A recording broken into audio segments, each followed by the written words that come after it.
The wall was breathing. That is the only honest way I can put it, and I'm a man who has spent 30 years learning to distrust pretty phrases. I do not say that a wall sighs, or whispers, or keeps a secret the way the old palace storytellers do for the children at midwinter. I say only what my hand told me on the night of the third frost, when I laid my white glove flat against the carved oak panel at the end of the west gallery, and felt a thread of cold air slide out across my knuckles. Air that had no business being there. The gallery had no window on that side. The wall backed onto the old Comptroller's apartments, 3 feet of dressed stone and lath, and behind 3 feet of stone there should have been nothing at all to breathe. I am Edric Vane. For 19 of my years in the service of the royal house of Harrowgate, I have stood the inner posts of Harrowgate Palace, first as a common guardsman in the red tunic, and the tall bearskin you would know from the forecourt photographs, then as Serjeant of the Night Wardens, the small company that holds the corridors when the tourists have gone and the gilded rooms are dark. We are not the men who march for the cameras. We are the men who walk the empty house at 3 in the morning and count the silver and listen. Mostly there is nothing to hear but the heating pipes and our own boots. Discipline, in my trade, is not standing like a statue while a fool shouts in your face, though I have done plenty of that in my time. Discipline is the harder thing, to notice a wrong and to do nothing about it but watch until watching is no longer enough. That night I noticed the cold and I did nothing but watch. I want that understood from the start, because everything that came after turned on it. I had been walking the West Gallery because of the Queen. Not our reigning Queen, Queen Serjeant, who at that hour would have been asleep in the East Wing with the door guarded by 2 of my best, but the old one. The late Queen Marenne, Serjeant's grandmother, who had died 11 winters before and whom the whole kingdom of Eldermore still called, with that particular tenderness reserved for the truly good, the Lamplighter Queen. She had earned the name in the hard years, walking out among the flooded river towns with a lantern in her own 2 hands, and she had never let the court polish it off her. The West Gallery was hung with her things, her portraits. The little glass cases of keepsakes the family had given to the nation after her death. Her christening cup, her traveling writing box, the plain iron lantern itself, and the string of river pearls her husband had clasped round her throat the morning of the great flood, and that she had worn thereafter, on every day she went out to the people. I walked that gallery most nights. I will not pretend I did it only for duty. My own mother had worked in the late Queen's still-room, scalding jars and labeling preserves, and once I was 9 and small for it. The Lamplighter Queen had found me lost among the back stairs and walked me to the kitchen door herself, holding my hand, telling me the names of the painted kings as we passed them so I would not be frightened.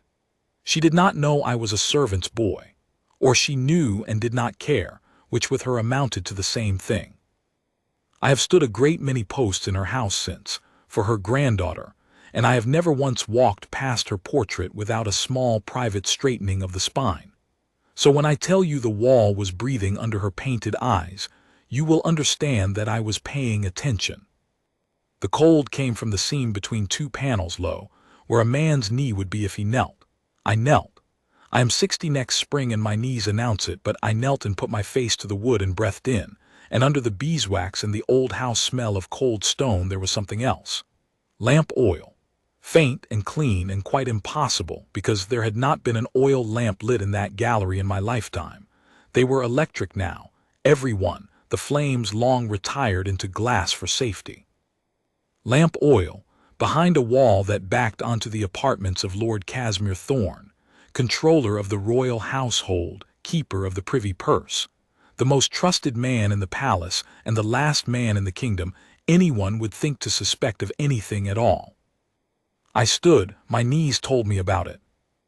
I looked up at the late Queen's portrait. She is painted with the lantern in her hand and a half-smile, as if she has just heard something and is deciding whether to let on, and I made myself do the disciplined thing, which was nothing. You must understand what Lord Thorne was, in that house, to understand why I did nothing. He had served 3 monarchs. He had been a young clerk under the Lamplighter Queen herself, had risen under her son, and now under Queen Serjeant he held every thread of the household in his soft, ringed hands, the accounts, the appointments, the inventories, the keys. He knew where every spoon was and what every spoon was worth. He was unfailingly courteous to the guard, which is rarer in the great ones than you might think. He learned our names. He sent down a cask of good ale to the warden's room every midwinter with a card in his own hand.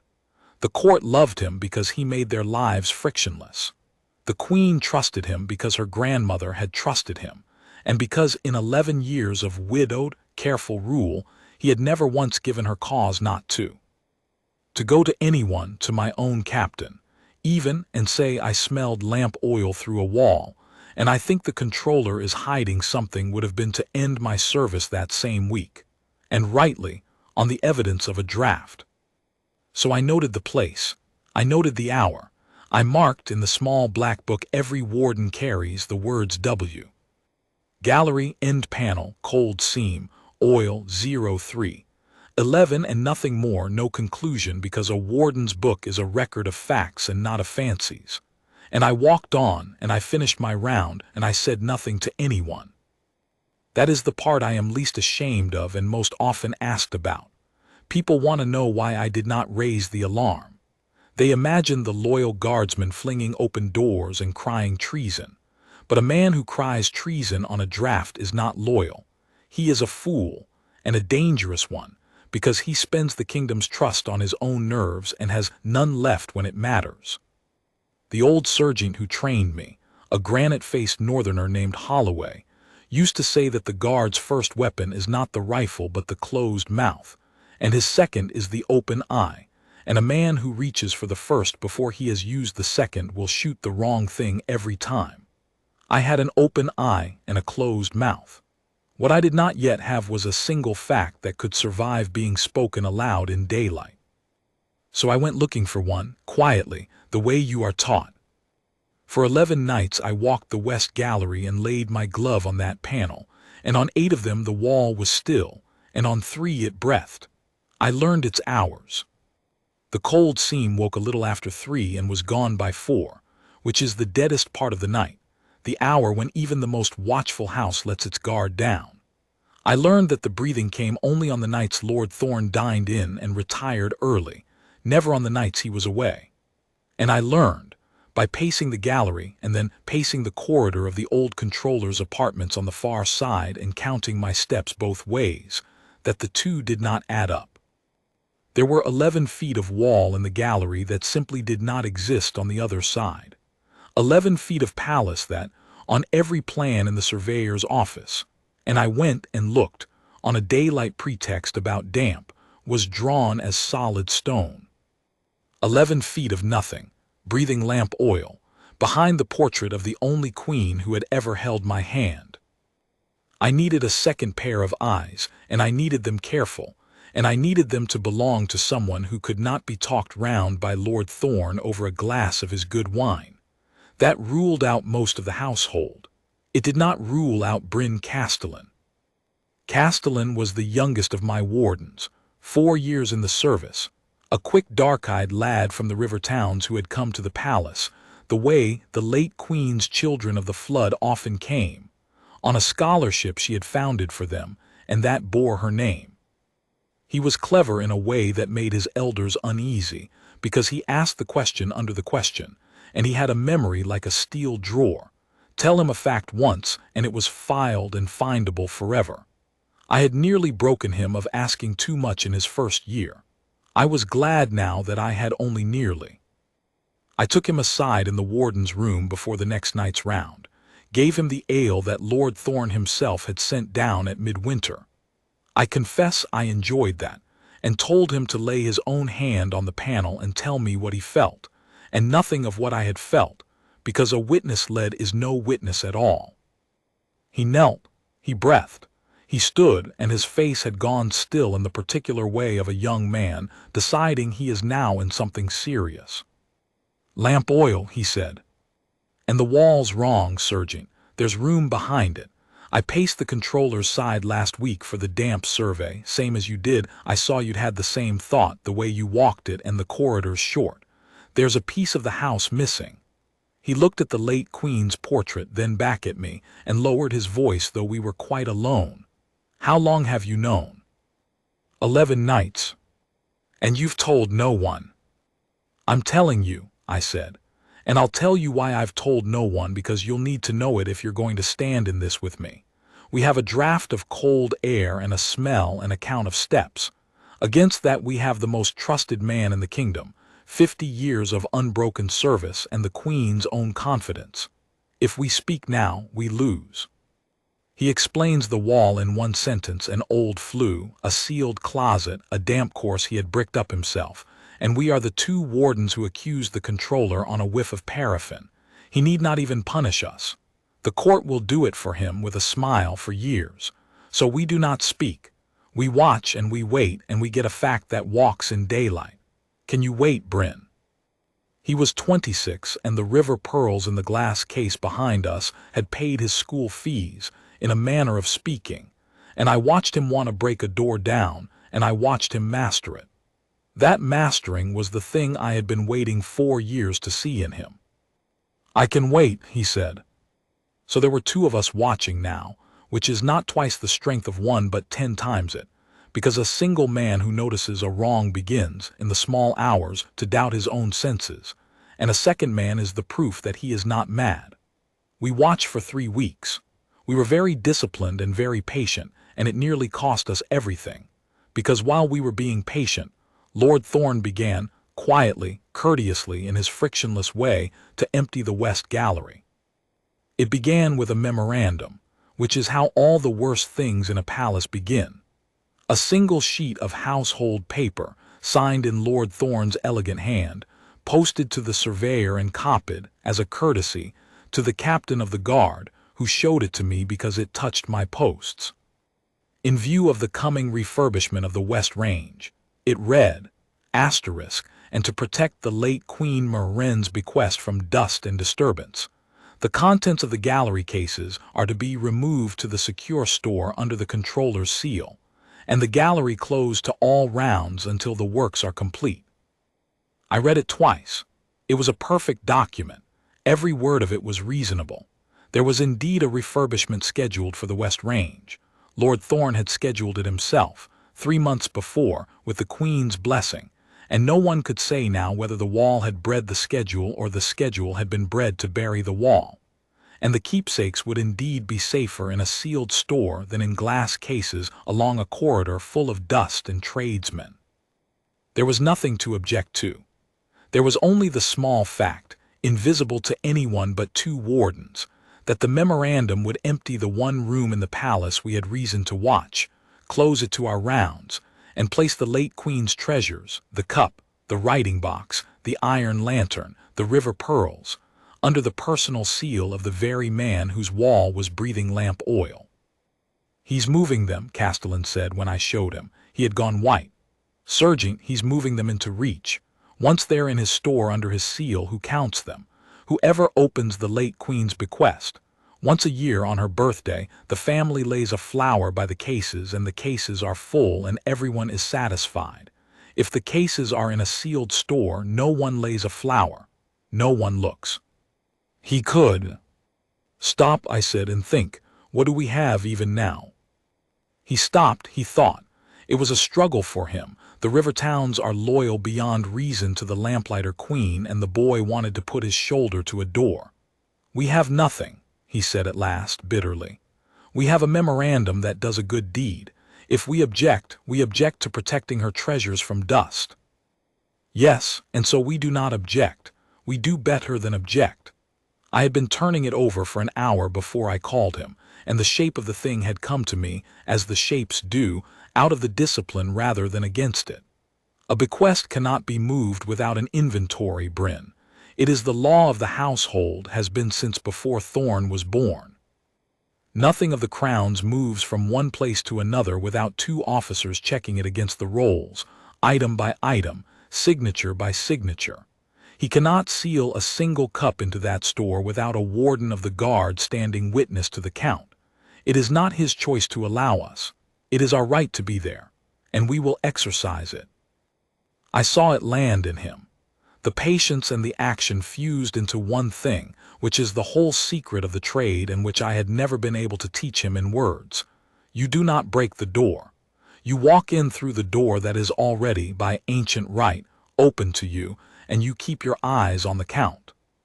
So when the morning of the removal came, it was Serjeant Edric Vane who stood at the surveyor's elbow in the west gallery with the bequest rolls in his hand, in full dress, white gloves, every button bright, the most ordinary and unobjectionable thing in the world, a warden witnessing an inventory, as the law requires. And it was Lord Casmir Thorne who came down at 10 o'clock to oversee the work himself, and who stopped very slightly in the doorway when he saw which warden it was. It was the smallest thing. A man who had not spent 11 nights with his face against a cold wall would never have seen it, but I had, and I did. His step checked half a beat, no more, and his eyes came to me and went to the rolls in my hand and came back to my face, and for that half a beat the frictionless courtesy was simply not there, and something underneath it looked out at me and measured me and put the courtesy back on like a glove. Then he was smiling, crossing the floor with both hands out. Serjeant Vane, they've sent me their best man, I see. Good. I'd not trust the old Queen's things to anyone less. He had a way of folding your name and a compliment together so that to be wary of him felt like an ugliness in yourself. A sad business, emptying her gallery, but the dust, Serjeant. The dust gets into everything in the end. He looked, as he said it, at the late Queen's portrait, the lantern, the half-smile, and I would swear before any court in Eldermore that the look he gave her was not the look a man gives a treasure he is protecting. It was the look a man gives a creditor. "It is, my lord," I said. "Gets in everywhere. Shall we begin the count?" We began the count. The surveyor read the roll. Castellan lifted each piece from its case in cotton gloves and held it up. I checked it against the description and the appraiser's mark, and Lord Thorne stood with his hands folded and watched us be diligent, with the patient indulgence of a busy man humoring the small ceremonies of lesser men.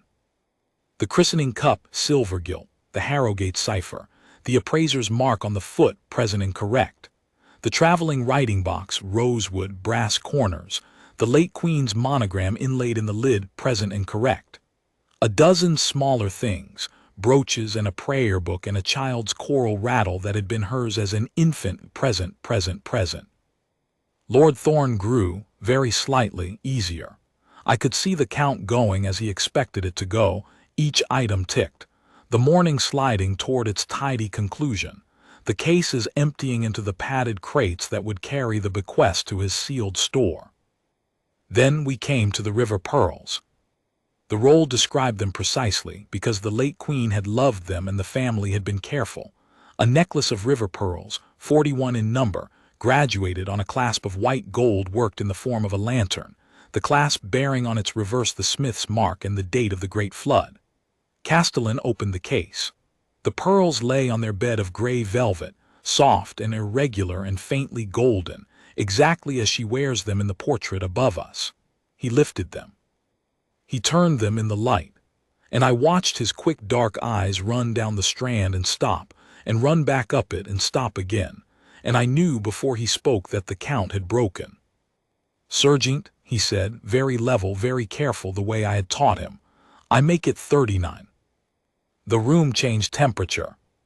It is hard to describe to someone who has not stood a post how a room changes when a single sentence is spoken into it, but it does, the way the gallery wall changed when it began to breathe. The surveyor looked up from his roll.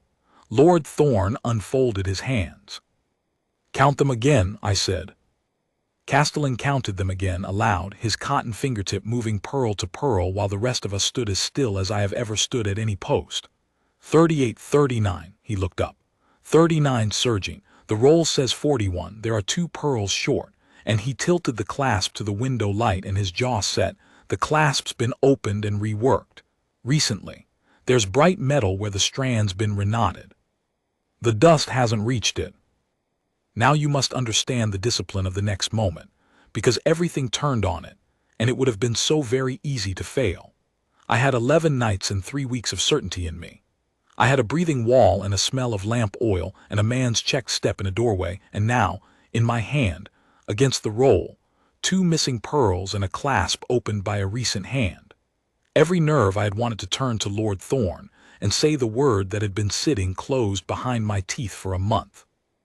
And I knew Holloway's voice, granite in the back of my skull, that if I said it now on this I would lose. 2 pearls. He would explain 2 pearls before I had finished the sentence. Restrung last spring, Serjeant, the silk had perished. I had it done myself by the Crown's own jeweler. The receipt is in my office. And as for the count, why, the appraiser miscounted a graduated strand 30 years ago. It has always been 39. Look how the roll's ink is faded. He had a smooth lie folded ready for every fact, the way he folded a compliment round your name, and the only fact that could not be talked away was the one I did not yet have, which was the 11 feet of breathing dark behind the wall not 10 paces from where we stood. So I did the disciplined thing. I did nothing with my mouth. I turned to the surveyor, not to Thorne, and I said, in the flattest, most procedural voice I own, "Then we have a discrepancy on the roll, and by the household law a discrepancy halts the removal until it's reconciled. The bequest does not move today. Note the count, note the reworked clasp, and we'll refer it up through the proper office." It was the correct thing. It was the only thing. And I watched it strike Lord Thorne like a blow he had not seen coming, because he had prepared for an accusation. He had a lie ready for an accusation.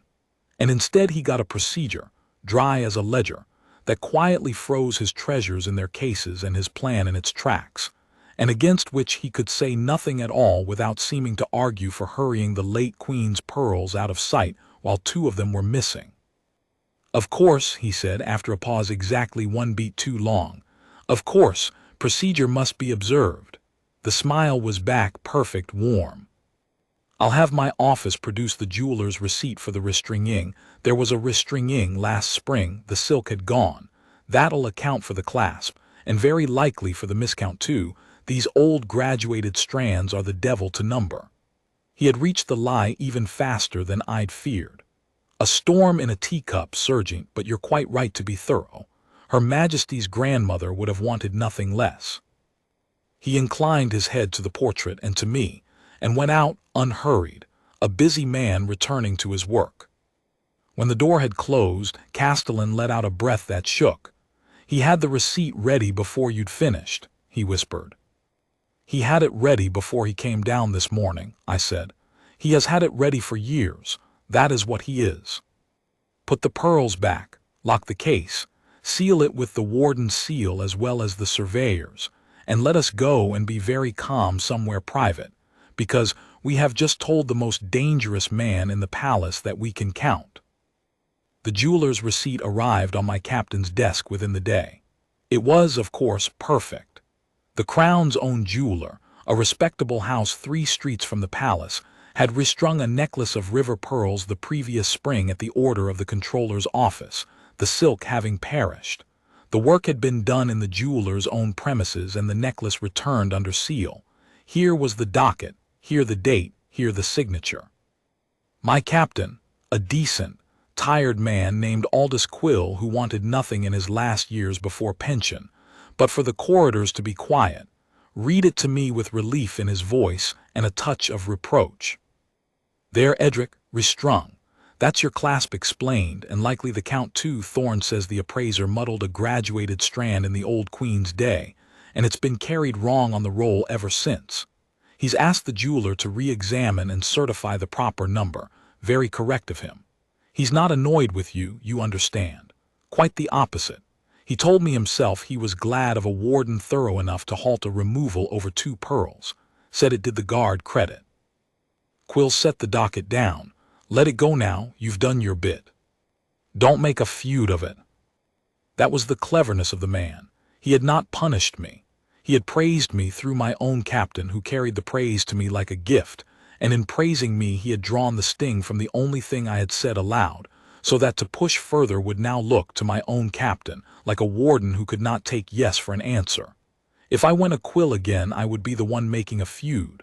I thanked the captain. I said I was satisfied as to the pearls. I was lying, and it was the first time in 19 years I had lied to the man I served under, and I found I could do it because I was no longer serving only him. I was serving the woman in the portrait, who had held my hand in a back stair 40 years before, and told me the names of kings so I would not be afraid. But I will not pretend I was not afraid now, because the receipt told me something Captain Quill had not heard in it, and it sat in my chest like a swallowed coal. The work had been done in the jeweler's own premises, and the necklace returned under seal. Returned under whose seal? Sealed by whom? Carried by whom? Opened by whom? A man who wished to take 2 pearls from the late Queen's necklace, and a clasp's worth of white gold, and perhaps a great deal more over a great many years, and leave a clean paper trail behind him. That man would not steal them in the dark and hope no one counted. He would build a reason for the necklace to leave its case and pass through his hands. He would order a restraining. The perished silk was true. The receipt was true. Every fact was true.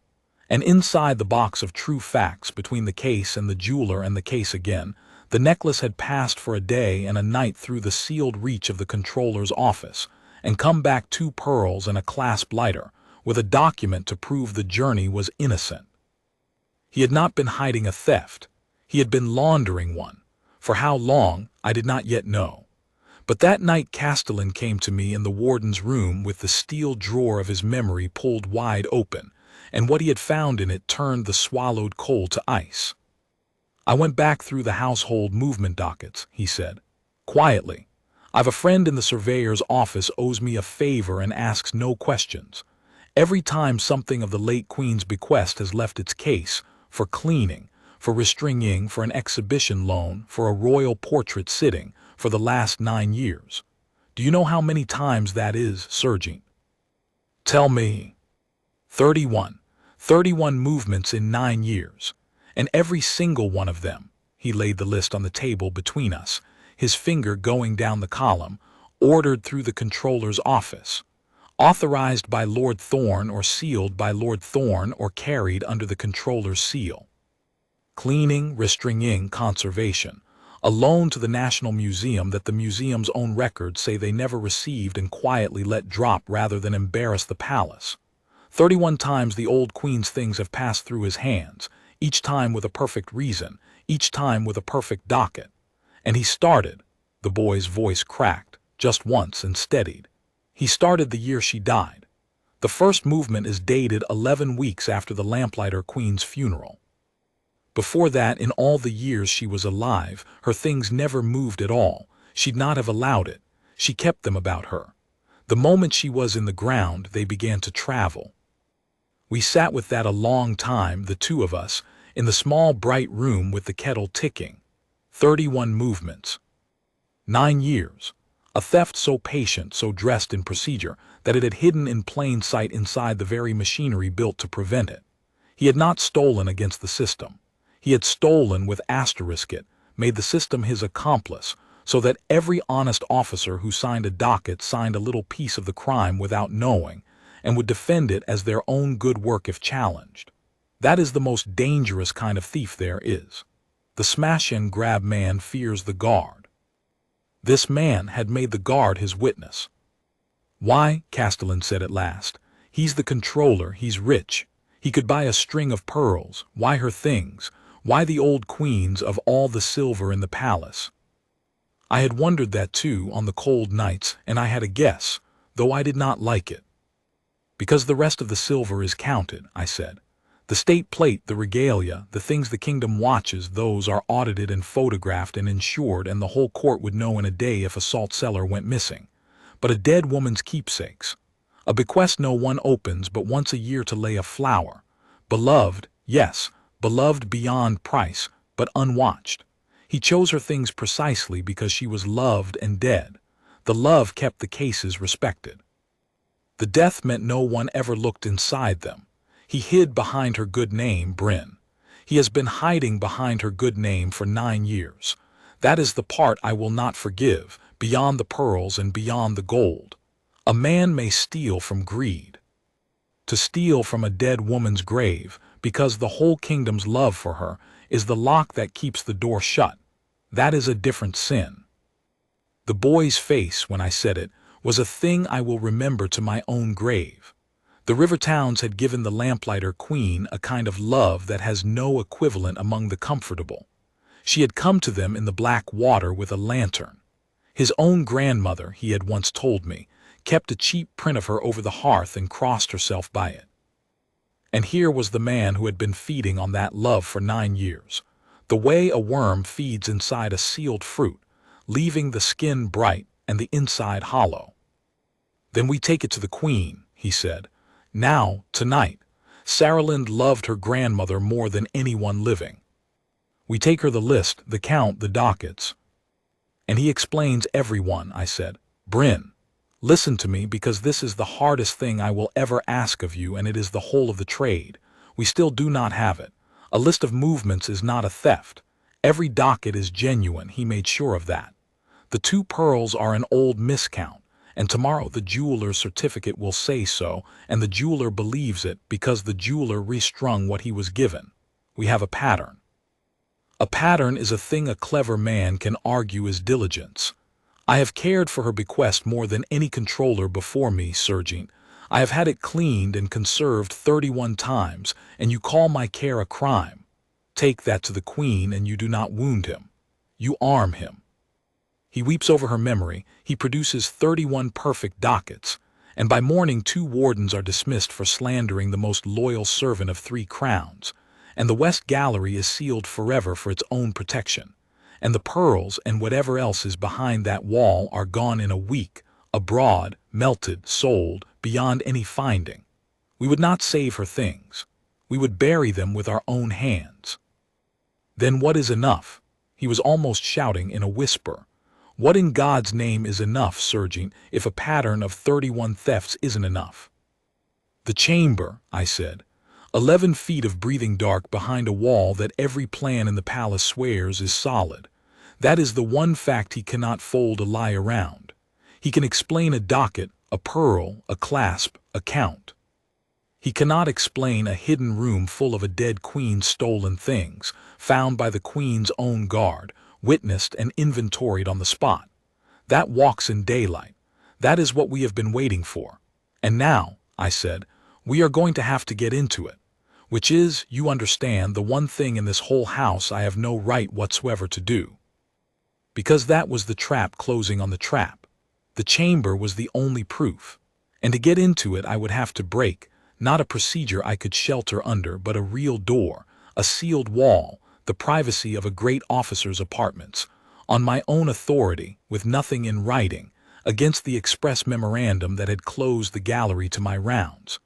If I was wrong about so much as the floor plan, I would not be a thorough warden. I would be a guardsman who had smashed into the controller's private wall in the dead of night looking for treasure that was not there. They would not pension me. They would charge me. And the worst of it, the thing that kept me awake the 3 nights I turned it over, was that this was exactly what Thorne would want me to do. He had closed the gallery. He had praised me to my captain.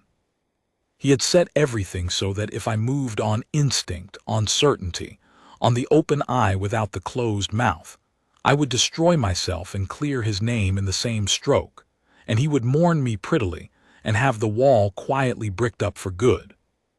He had built a beautiful trap.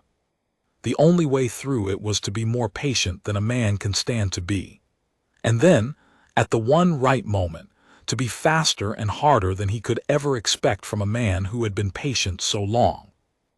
The one right moment chose itself 3 days later, and it nearly came too fast for us. It came in the shape of a second memorandum, and this one I did not see on my captain's desk.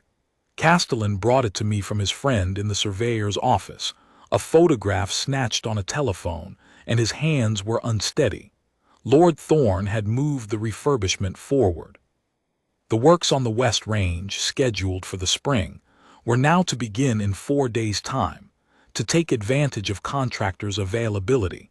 The memorandum said, blandly, and the first task of the works before any other was the demolition and rebuilding of the gallery's end wall, which the surveyors have found to be unsound. 4 days.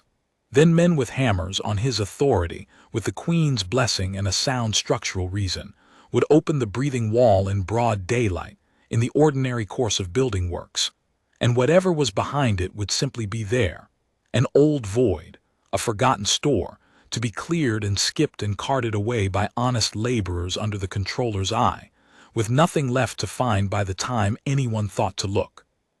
He had seen that the wall might be discovered, so he had decided to discover it himself on his own terms when it would be empty.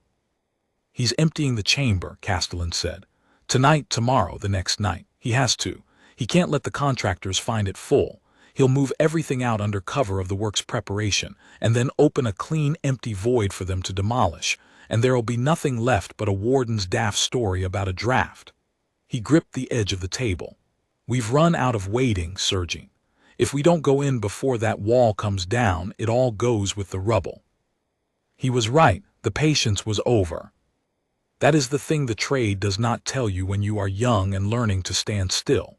That all the discipline, all the closed mouth and the open eye and the count and the docket is in the service of one moment when you must move and move completely, and that if you have been patient correctly, the moment will be unmistakable, and if you have been patient out of cowardice, you will let it pass. Mine had come. I felt it the way I had felt the cold seam under my glove on the night of the third frost, a fact, plain, with no fancy in it. But I would not go in on instinct, even now. To break that wall and be wrong was still ruin, and worse than ruin. It was the late Queen's things lost forever, because a clumsy break that found nothing would hand Thorne the perfect proof of our madness and bury everything.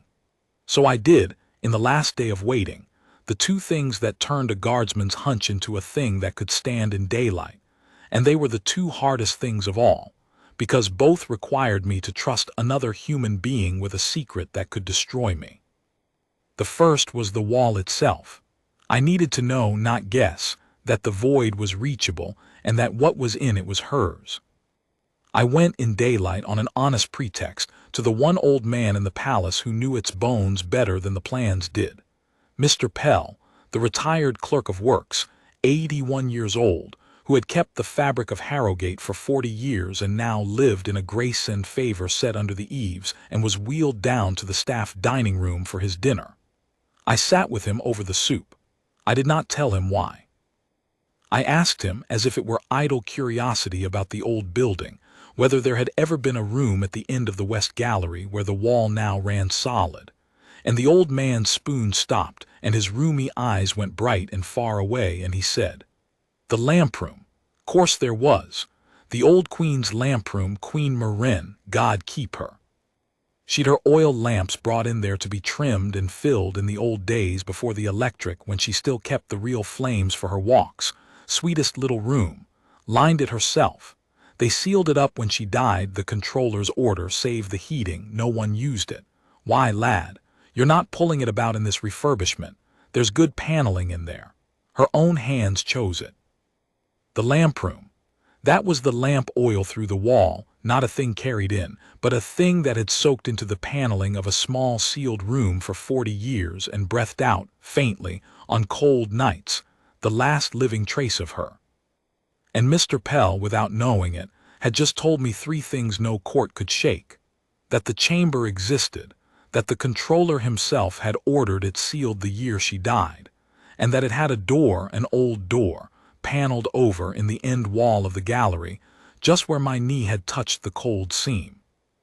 He told me where the catch had been, an old craftsman's catch behind the third carved rosette from the floor, and he told me it would likely still work, because good men built things to last in his day, and he was pleased and proud to be asked, and he never knew what he had given me.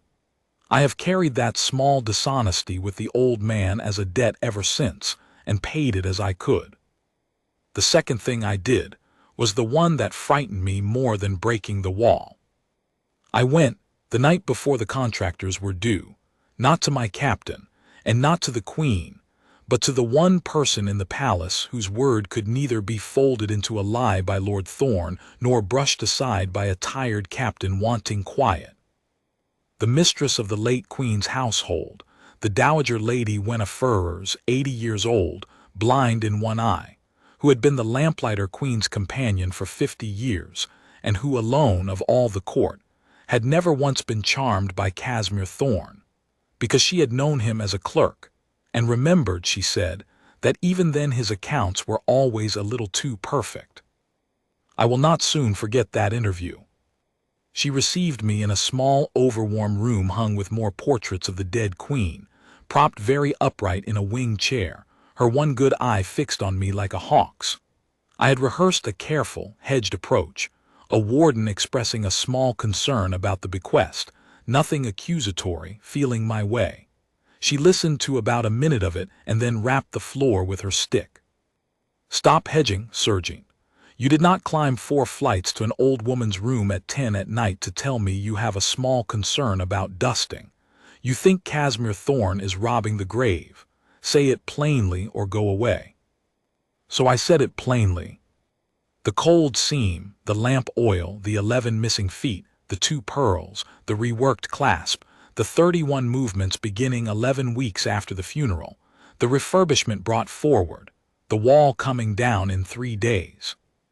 I laid it all before her, every fact and every weakness in every fact, and I told her, too, the thing I had told Castellan, that none of it would survive Thorne's tongue, that the only proof was inside the wall, and that to get inside the wall I would have to break, without authority, into the apartments of the most trusted man in the kingdom, and that I could not do it alone because a warden alone who broke a wall and found a story was a madman. But a warden who broke a sealed lamp room in the presence, and at the request of the mistress of the late Queen's household, exercising her standing right to inspect her mistress's bequest, was something else entirely. I was asking her to be my daylight. I was asking an 80-year-old woman to put her name on a thing that, if I was wrong, would make us both ridiculous and finished. She was quiet for a long time. The fire ticked. Then she said, "He sent flowers to her funeral, you know, the largest wreath in the abbey, white lilies. He wept at the graveside. I watched him do it. I have hated him for 11 years for that wreath and could never say why, because hating a man for grieving is a madness, and I am old, and they would have said I was jealous of his place in her affection." Her stick trembled, then steadied. "You have just told me why. He wept over the grave he meant to rob." "Serjeant Vane, what time do you propose to do this thing?" 3 in the morning, my lady, when the wall breathes. The deadest hour. Then have a chair sent up to the gallery for me, said the Dowager Lady Winifred's, for I am too old to stand and watch you save her, and I will not miss it for the world. I walked back down the 4 flights with my heart going like a young man's, and for one foolish, golden hour I let myself believe it was as good as done. I had the lamp room confirmed by the old clerk of works. I had the door's catch and where to find it. I had the mistress of the household herself to stand as my authority and my witness, a woman whose word not even Thorne could fold. I had Castellan, sharp and ready. I had 3 nights' margin. It felt, walking down those stairs, like a thing already won, the trap sprung, the patience rewarded, the morning coming bright. That is the false dawn, and I should have known it for one, because I had felt that golden certainty before on other posts, and learned that the house gives it to you precisely in the hour before it takes something away. It took something away within the hour. Castellan was waiting for me at the foot of the stairs, and his face stopped my heart in a different way. "He's moved again," he said. "Serjeant, the night roster. It's been changed, tonight. Signed an hour ago, Comptroller's authority for the security of the works. The whole West Range is closed to all wardens from midnight, all wardens, and a private contract firm is to hold the cordon. Not us, not the guard at all. Men we've never seen, hired through his office, on the gallery doors from midnight to dawn, every night until the wall comes down." He swallowed. "He's not waiting 3 days, Serjeant. He's clearing the chamber tonight behind a wall of his own men, and there will not be a single guardsman within 100 feet of that gallery when he does it. He's locked us out of the one place we have to be. And he's done it so smoothly that if we so much as set foot past the cordon, we're the ones breaking a lawful order, and he can have us arrested by his own hired men for trespass in the dead of night with no witness but them. The golden hour went out like a snuffed wick. He had not been slower than I feared. He had been faster. He had seen, somehow, the check step, the count, my visit to the surveyor's office, old Pell's pleased gossip over his soup, who knew that the wardens were too close, and instead of bricking the wall and waiting, he had simply reached out one soft ringed hand and removed the guard from the board altogether, replaced us with men who answered only to him, and set the whole thing for that very night. Midnight to dawn, his men on the doors, the chamber emptying into crates behind them. And by the dead of the morning, nothing left to find but 11 feet of clean, swept, demolishable dark. We had until midnight. It was 10:15. Here is where a younger man dies, where the open eye finally betrays the closed mouth, where you charge the cordon at 11:30, and his hired men put you on the cobbles and call it trespass, and the morning finds the chamber empty and 2 wardens in a cell. I felt the whole pull of it, the years of patience screaming to be spent at last in one glorious run at the doors. And I made myself stand still for 90 seconds in that stairwell. I counted them, the way Holloway taught me to count before I ever drew a weapon, and I thought. The cordon was lawful from midnight. It was not lawful yet, and it closed the gallery to wardens, to the guard. It could not, close the late Queen's bequest to the mistress of the late Queen's household, whose standing right to inspect her mistress's things at any hour was older than Thorne, older than the memorandum, older than the household law that Thorne himself had used so cleverly against me. He had thought to bar the guard. He had not thought to bar her, because no one in 11 years had imagined that the blind old woman in the room under the eaves was anything but a relic to be humored. He had outthought the guard. He had not outthought grief. We don't break the cordon, I said. We arrive before it exists, and we arrive behind the one person it does not bind. Bryn, go to my captain, not with the dockets, not with a word about Thorne. Go to Captain Quill and tell him only this, that the mistress of the late Queen's household has exercised her right to inspect the bequest tonight, before the works begin, and has requested a warden escort, as is her due, and that the request is lawful and must be honored, and the Comptroller's cordon does not begin until midnight. That is all true. Every word of it walks in daylight. Quill cannot refuse an escort to the mistress of the household without himself breaking the law, and he is too good a man to try. Get the escort order signed and timed before 11, and then run, quietly, in dress, calm as a Sunday, to Lady Wenna's door. The boy was gone before I had finished. I have never seen a man move so fast and look so unhurried. I had taught him that at least. I went up myself to the dowager. There was no time now for ceremony. She was already dressed. She had not undressed. She told me afterward. She had sat in her chair since I left, in her black, with her stick across her knees, certain I would be back. When I told her it must be tonight, this hour, and why, she did not waste a breath on alarm. She rang for her wheeled chair and her companion and said only, "Then he has shown his hand at last, and a guilty man in a hurry is a guilty man who makes mistakes. Take me down, Serjeant, and take me down by the front of the house in the light, where the footmen can see me go. Let it be the most ordinary thing in the world that an old woman should wish to sit a while with her dead queen's portraits before the builders come." So we did the most extraordinary thing in the most ordinary way that anyone in that palace had ever seen. At 20 minutes to midnight, the mistress of the late Queen's household was wheeled in state down the great stair, and along the east corridor toward the west gallery, upright in her black, her one eye bright, with the late Queen's own companion of 50 years right to go where her mistress's things were kept, and at her side, in full dress, white gloves, every button bright, walked Serjeant Edric Vane of the Night Wardens, bearing in his hand the escort order signed not 10 minutes before by Captain Aldous Quill, who had read it and frowned and signed it, because every word of it was lawful and true, and who would not learn until the morning what he had set his name to. And a half-pace behind us came Warden Bryn Castellan, carrying the bequest rolls and a small flat case of tools that no one thought to question, because who questions the toolkit of a guard escorting an old woman to look at some paintings?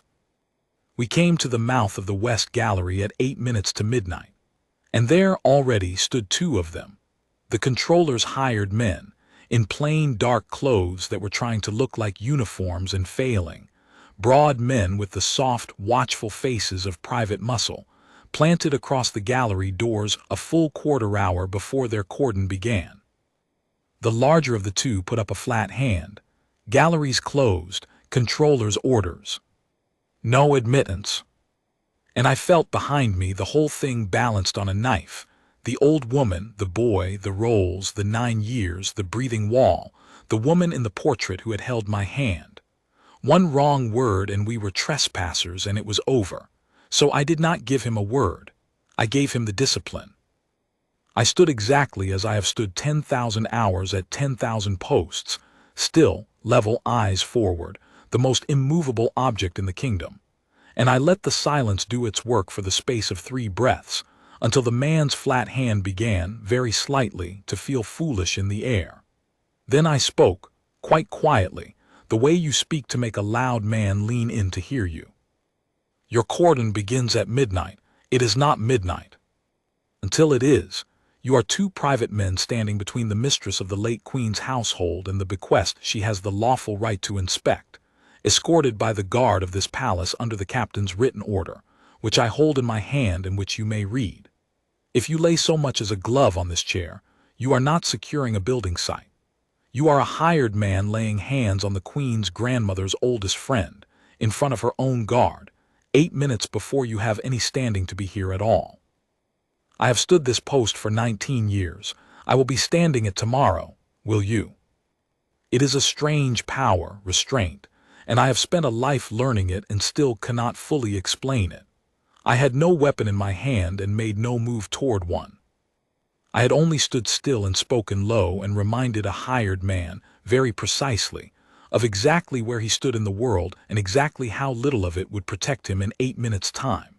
And it worked, as it nearly always works on men who are paid to be hard but not to think, because such men live by the line between a lawful order and an unlawful one, and I had shown him calmly that he was on the wrong side of it with the clock running. The two of them looked at each other. The larger one's hand came down. We're to report anyone who. Then report it, I said. Report that the mistress of the household inspected the bequest before your cordon began, lawfully with the guard. Report it to whoever you like. I let that sit, because we both knew the only man he would report it to was Thorne, and we both knew now that I knew it. Stand aside. They stood aside. We went into the West Gallery, the 3 of us in the chair, and Castellan drew the great doors shut behind us and threw the old bolt, the guard's own bolt, that the hired men outside had no key to, and for the first time in 3 weeks the gallery was ours. The portraits looked down through the dark. The cases stood empty along the walls where the bequest had been crated for removal, all but the sealed crates, stacked and waiting by the door, which told their own story. He had not yet carried them out. He was still coming. We had minutes, not hours. I wheeled Lady Wenna to the end of the gallery, to the wall beneath the great portrait of the Lamplighter Queen with her lantern and her half-smile, and I knelt my knees again, and Castellan knelt beside me with the small light, and I counted up from the floor. The 3rd carved rosette. I pressed it. Nothing. I pressed it again, harder, the way old Pell had shown me with his trembling hands across the dining table. A push and a half-turn, and somewhere inside the wall 40 years of disuse gave way with a soft wooden groan, and the cold breath I had felt on the night of the 3rd frost came out full and steady into my face, lamp oil and beeswax, and the cold of a sealed place, and under it all, faint and impossible and unmistakable to a boy who had been 9 in her still room. The ghost of dried lavender. The panel swung in. I had imagined this moment on 11 cold nights, and I had imagined it wrong. I had imagined a thief's hole, a mean cavity stuffed with loot. What the little light found when Castellan raised it was an asterisk room, the lamp room, her lamp room, perhaps 7 feet by 8, lined in the good pale paneling her own hands had chosen, with a small trimming bench along one side worn smooth by her own use, and shelves. And on the shelves, in the cold and the dark where no flower was ever laid and no eye ever came, the whole long harvest of 9 years' patient robbery. I will tell you what was there, because the inventory we made that night, the 3 of us, by the light of one lamp with the dowager lady reading the items in a clear, unbroken voice while I held them up and Castellan wrote, is the document that walked in daylight and ended Casmir Thorne, and I know it by heart. The 2 river pearls, in a twist of tissue in a drawer of the trimming bench, waiting to be sold abroad with 100 others I did not yet know about. A canvas roll, and inside it, cut from their frames with a careful blade and replaced in the gallery with copies good enough to fool a court that never looked closely at a dead woman's pictures, 3 small portraits, her as a girl, her husband, a miniature of her mother, the originals here, the frames in the gallery holding clever fakes. A japanned box of her jewelry, the real stones gone and paste set in their places in the gallery cases, the real stones here, sorted and labeled in his neat hand by carat, and by the date he meant to sell them. Her christening cup, the true one, gold beneath the gilt, here in the dark, while a silver-gilt twin sat in the crate by the gallery door waiting to be sealed into the bequest forever. And her lantern. The plain iron lantern of the great flood, the one she carries in the portrait, the one the whole kingdom believed sat honored in its case here, in the back, its base unscrewed and packed inside the hollow iron where she had once carried fire, a fortune in loose unset gemstones, the heart of 9 years' theft, hidden inside the very symbol of her goodness because he had known, the worm, that it was the one object in the kingdom no one would ever think to shake. And on the trimming bench, weighed down by the cup, a ledger, his own. 9 years of it, in his neat indelible hand, because a thief so in love with his own cleverness cannot bear not to keep the score. Every piece, the date he took it, the fake he replaced it with, the docket he used as cover, the buyer abroad, the price. He had written it all down. He had hidden the bodies and kept a confession beside them, because in 9 years no living soul but he had ever breathed that lavender air, and he had stopped believing anyone ever would. Lady Wenna's voice did not break once through the whole reading of it.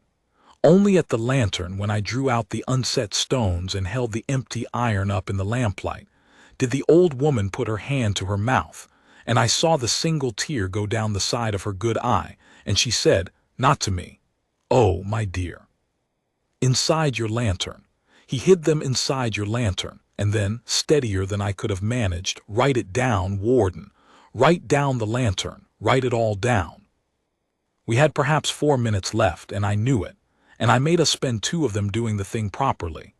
Castellan's pen flying, the dowager naming each piece against the roll, my voice low, item, mark, condition, location, the dry liturgy of the inventory that is the guard's truest weapon, because a thing seen is a story and a thing inventoried under witness is evidence.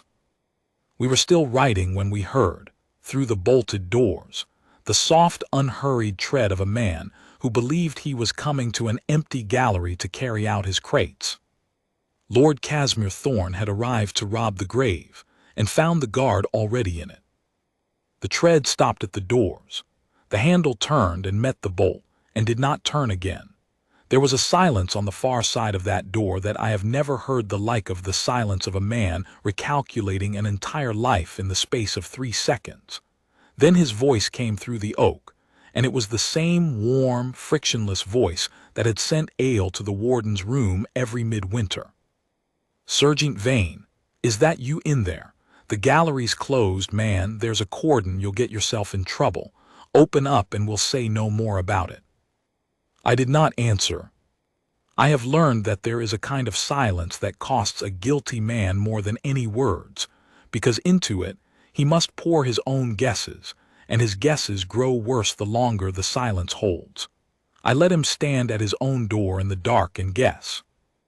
Vane, a little tighter now. Open the door, that's an order, the captain will hear of this. Then, when the silence held, I know the old woman's with you, the footman told me she came down. This is no place for her at this hour. Be sensible. Open the door and we'll get her back upstairs and forget the whole.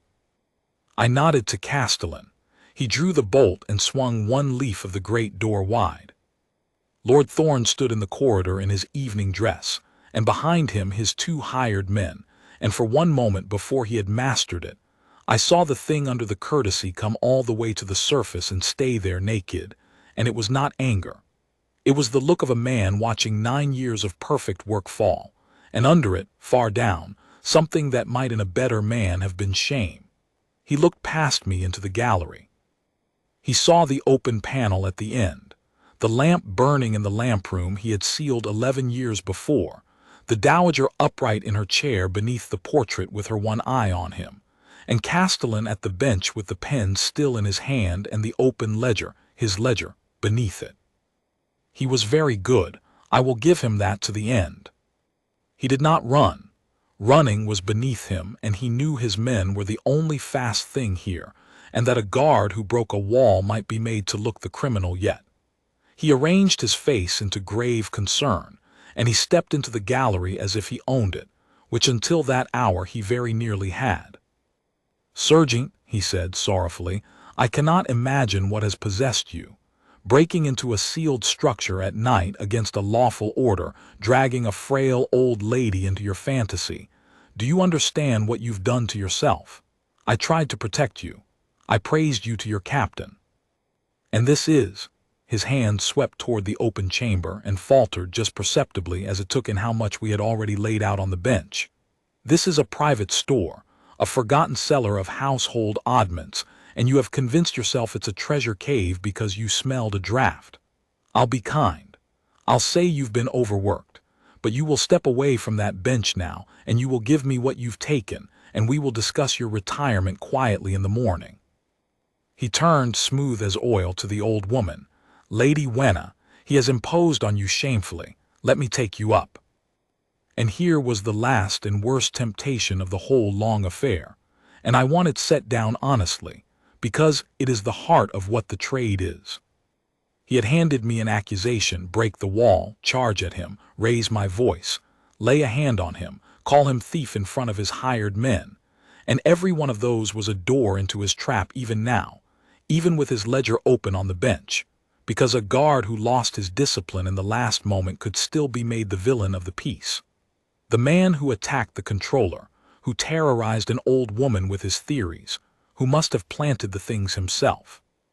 The whole 9 years could yet turn on whether I behaved, in this 1 minute, like a guard or like a mob. So I did not raise my voice. I did not move toward him. I did not so much as let my hand drift to where a hand drifts when a man means trouble. I stood at my post in the open chamber, still, level, eyes on him, the most immovable object in the kingdom, and I let the dowager lady Wenna Furrers answer him, because it was her right and her grief and her word that not even he could fold. "Casmir," she said, and her clear old voice filled the gallery, "I have known you 50 years. You wept at her graveside. I watched you do it, and I have hated you for it for 11 years and could not say why." She lifted one thin hand and pointed not at him but past him into the lamp room. "There is her lantern with your stones inside it. There is her cup, the true one, and your false one in the crate by the door. There are her pictures, cut from their frames by your knife. There," the hand turned and found the ledger, "is your own hand, Casmir, your own beautiful clerk's hand that I always said was a little too perfect, writing down every piece you stole and every lie you used and every grave robber abroad you sold her to. I am not frail. I am 80 years old and I see you entirely. You did not impose on me. You imposed on a whole kingdom's love for a good woman and used it as the lock on your own door. Now the warden has opened the door." She lowered the hand.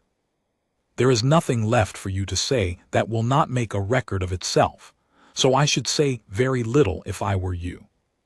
He said nothing. That was the moment he broke, not loudly, not with a confession or a plea, but with a small, terrible slackening of the whole arranged surface of him, the courtier's mask coming off not because he tore it away, but because he no longer had the strength to hold it on. He looked, for the first time in the 11 years I had known him, like an old man. He turned his head toward the lamp room, toward the iron lantern lying gutted on the bench, and he said very quietly to no one, "She never came in here, after. I thought no one ever would." And then he was silent, and I understood that this was the whole of his confession and the whole of his defense, and that he knew it too. His 2 hired men, I should say, did the sensible thing, which is the thing such men nearly always do when the ground shifts under the one who pays them.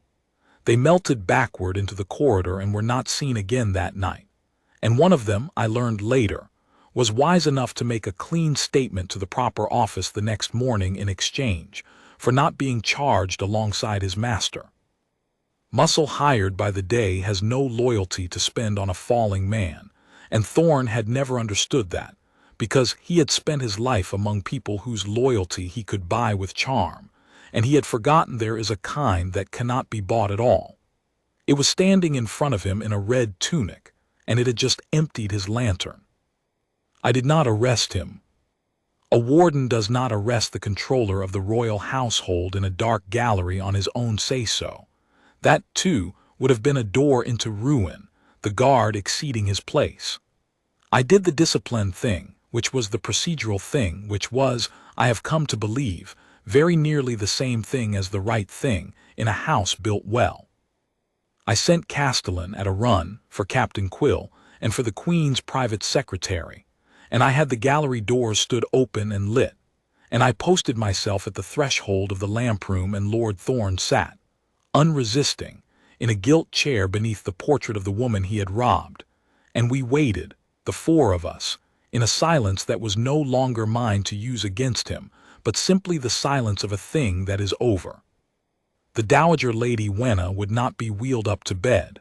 "I have waited 11 years to sit with her in a room with the truth in it," she said. "I will sit with her now." Queen Saralind came down herself. They had not meant her to, the private secretary had meant to manage it quietly until morning, but she had heard her grandmother's name and the word lantern, and she came down in a plain coat over her nightclothes with 2 of my own wardens at her shoulder, and the whole arranged caution of the court could not have held her back. I have served her 11 years, and I had never seen her face do what it did when she came into that gallery, and saw the open chamber and the gutted lantern and old lady, Wenna upright beneath the portrait, with the tears dried on her face. She is a good queen, Saralind, as her grandmother was a good queen, and goodness in the powerful shows most not in their mercy but in their anger at the right thing, and her anger that night was a cold and perfect and terrible thing to stand near. She did not shout. She is her grandmother's blood. She walked the length of the gallery, past the empty cases and the waiting crates to the lamp-room door, and she looked a long time at the lantern and at the cup, and at the ledger open in her grandmother's old friend's clear handwriting. Then she turned to Lord Thorne in his gilt chair, and she said, in a voice I will hear until I die, "My grandmother gave you your place. She lifted you out of the clerk's room because she said you had a careful soul." A pause. "You had a careful soul. You were careful for 9 years. I hope you understand that the care is the worst of it." And she turned her back on him, which from her was a sentence heavier than any a court would later pass, and gave herself to the old woman and to the lantern, and to the slow, proper, daylight business of setting it right. The rest you may read in the kingdom's records, for it all walked, in the end, in daylight, exactly as it had to. The ledger was Lord Casmir Thorne's own confession in his own hand, and no tongue, however smooth, can fold a lie around 40 pages of dated entries witnessed in their hiding place by the mistress of the household, and inventoried on the spot by the guard. The fakes were lifted from the gallery cases, and the true things restored to them. The buyers abroad, there were 11 of them, named in the ledger, were pursued through the proper channels, and most of what could be recovered was recovered slowly over 2 years, and what could not be recovered was at least named and mourned, which the dead are owed. Thorne did not stand in a dock and bluster. The careful soul that had kept the ledger could not face the daylight it had always assumed would never come, and he made a full and quiet admission, and was stripped of his offices and his honors, and ended his days under another roof and another, plainer name, which is a fate I find I can look at without satisfaction and without pity, as one looks at a fact. But the records do not hold the part of it I most want set down, and so I will set it down myself, for whoever reads this when I am gone. In the gray of that morning, when the Queen had gone up and the secretaries were at last managing things, and the gallery was full of the proper people doing the proper work, I found myself alone for a moment at the door of the little lamp room with old Lady Wenna in her chair beside me. We had got the true christening cup back into its case and the false one into a box for evidence, and we had laid the river pearls, all 41 of them now, the 2 recovered from the twist of tissue restored to the strand back on their bed of gray velvet, and the iron lantern, emptied of its hidden fortune and screwed whole again, stood once more in its place beneath the portrait, plain and dark and honest, as she had carried it into the flood. The first real light was coming gray through the high windows, and the painted Lamplighter Queen looked down at us with her half-smile, as if she had just heard something and was deciding whether to let on. "You waited a long time, Serjeant," the old woman said. "I have been thinking about it. Most men would have broken that wall the first night, on the strength of the smell alone, and lost everything. You waited 11 nights and 3 weeks and very nearly lost it all anyway to his haste. How did you bear it?" I thought about how to answer her honestly because she had earned an honest answer. "When I was a boy," I said, "before I was anything, I was lost on the back stairs of this house, and Her Majesty's grandmother found me and walked me to the kitchen by the hand, naming the painted king so I'd not be frightened. I never told her I was a servant's child. I think she knew. I have stood a great many posts in her house since, my lady, and the hardest discipline I ever learned was not standing still while fools shout at the gates. It was learning that the surest way to lose a thing you love is to grab for it before you can hold it. I did not wait because I am patient by nature. I waited because I could not bear to be the man who lost her things by reaching for them too soon. The waiting was not the absence of caring. The waiting was the caring." She was quiet a while. Then she put her thin hand over my white glove on the arm of her chair, the way the dead Queen had once held that same hand when it was a frightened boy's, and she said, "She would have liked you, Edric Vane. She always did prefer the ones who were careful for the right reasons over the ones who were merely careful." And we sat, the 2 of us, under the portrait in the gray light, and said nothing more, and it was the best silence I have ever kept at any post in my life. Young Castellan is a Serjeant of the Wardens now, in his own right, with the company I used to hold. I am too old for the night rounds and content to be. He keeps the small black book the way I taught him facts, not fancies, and he keeps something else I taught him without ever meaning to, which is the knowledge that the guard's first weapon is the closed mouth, and the second is the open eye, and that the man who reaches for anything before he has used both will shoot the wrong thing every time. He tells the young ones the story of the lamp room, I am told, when one of them grows restless on the dead 3 o'clock rounds and asks what the point is of walking an empty house where nothing ever happens. Something is always happening, he tells them. You are just being trusted to notice it, and to be patient enough to be right. The West Gallery is open again, and the late Queen's bequest is back in its cases, every true piece of it, watched now as it was never watched before, counted by 2 officers against the roll on the 1st of every month, by an order Queen Saralind signed in her own hand, an order that bears, at her wish, no name but her grandmother's. On the anniversary of the Great Flood, the family still lays a flower by the cases, and now the whole household knows what was nearly lost there, so the flower means more than it did. And on cold nights, when the frost comes hard and the heating ticks in the pipes, I am told the end wall of the gallery still breathes a little, very faintly, lamp oil and beeswax, and the ghost of dried lavender, out of the small paneled room she lined with her own hands, and that no thief will ever seal again. I am glad of it. Let it breathe. It is only the house remembering her, the way I remember her, the way the boy she once held remembered her well enough to wait 11 nights with his face against a cold wall, rather than lose one pearl of her to a careful, smiling man.